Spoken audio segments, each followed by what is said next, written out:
Welcome back to the Zero Shop. We are here with this SR.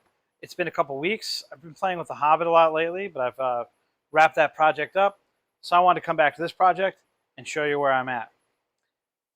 I think the first thing you're going to notice is there's two cylinders sitting here. The first one is that DR cylinder that was on this bike. So I've got a lesson for you guys.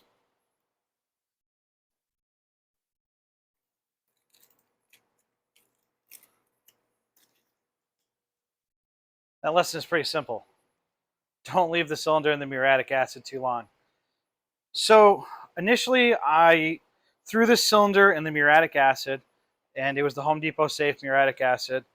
I threw it in there for about a day and a half, and I pulled it out and I honed it, and it looked fantastic.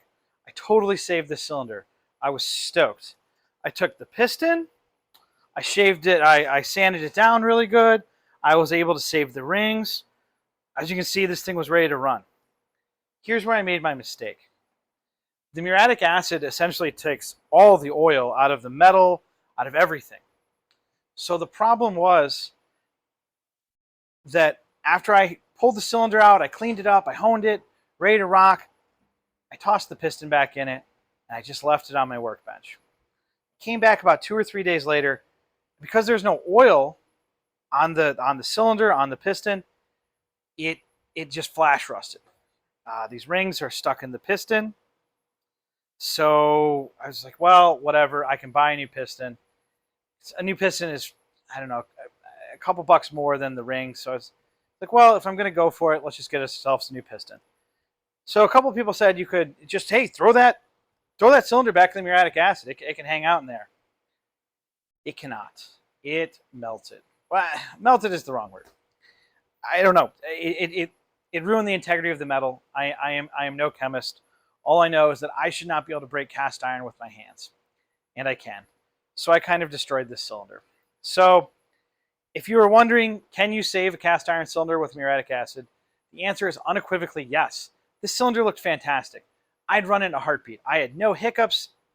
The piston moved through the bore well. I'd gotten rid of all that smeared aluminum that was on the cylinder from all these different C spots on the piston. I was very, very happy with my results. Then I listened to the internet, not my gut.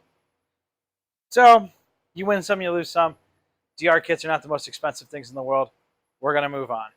And I'm going to come back to you with what we're moving on to. Oh, God. Look at all that. Just flaking apart. All right. Welcome back. We've got the SR. We're past all that beat up DR cylinder garbage. So we're going to go over what we're going to do. So first off, we're going to start with the bike. Obviously, this thing's been spray painted. My goal today is just to get it running. So we can worry about all the aesthetics later. For now, we've got a completely stock SR transmission.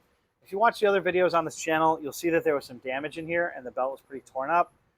And finding replacement belts for these SRs is quite difficult. So I'm going to try and run the belt that's in here. I do have another clutch for this bike, and I do have a different variator, but that's going to be a different video. Today, we're just going to try and get it running. Well, what we're going to use to get it running is we're going to use the carburetor and intake set that's on here. This is a just generic PWK 21mm carburetor with power jet from Dose Cycles. I've got a Treats intake to run DO reeds. Then I've got that real cheap DO intake reed setup on here. These are like $26. It can run from like 21 to 28mm PWK carburetors, and then just the cheapo replacement DO reeds. So no big deal there. We're going to see how that goes. This is a power jet carb, so starting it today is the goal. Tuning it is not. That is going to take some time. I've never tuned a power jet before. I'm going to get to that at another time. What's going on this bike is going to be pretty simple. I've just got a little circuit pipe from Dose Cycles. This was ran on a Hobbit, so it's pretty well seasoned. Baffle's already welded on, so we shouldn't be losing this. And then that Melosi kit that, again, were some other videos on this channel where I just parted the intake. I have not ran this kit since I pulled it off the Hobbit and ported it, but I didn't change the port timing or anything. It should be pretty bare bones. So we're just going to slap this stuff on today, see if we can get this thing to start. And if we can get it to start, that's really going to be the end of our mission for today. Probably putts it down the street here and there. But once it's started, we're going to really get into it, getting this bike looking nicer, getting all this spray paint off, getting some proper tires on here, tuning that transmission with the variator and clutch that I have sitting off screen. So we'll get to that. Let's see how it goes. Next time you see it, hopefully everything will be installed. We'll do a little first start.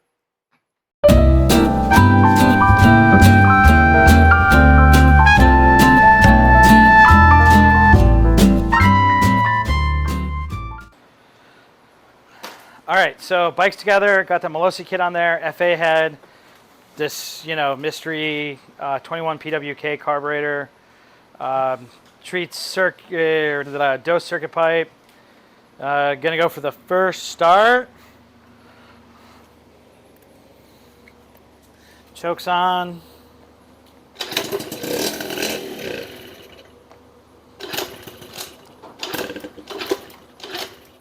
All right, I'm going to try clearing this line again, and that's how I got to start last time, so we'll see. The question is carb or reeds.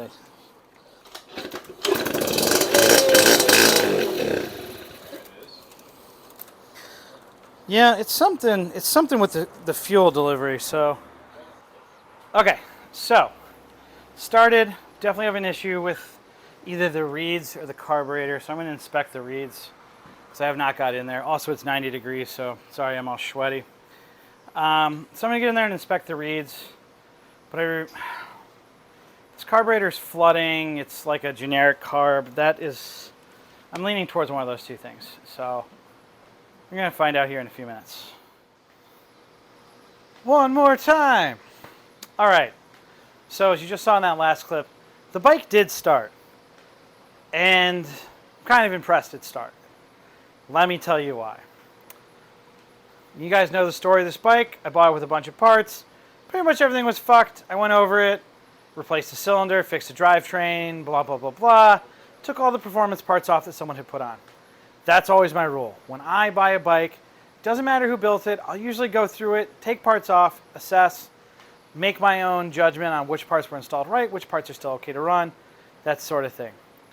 The only thing I didn't take off was the reed block in the intake. I didn't want to screw the gaskets up.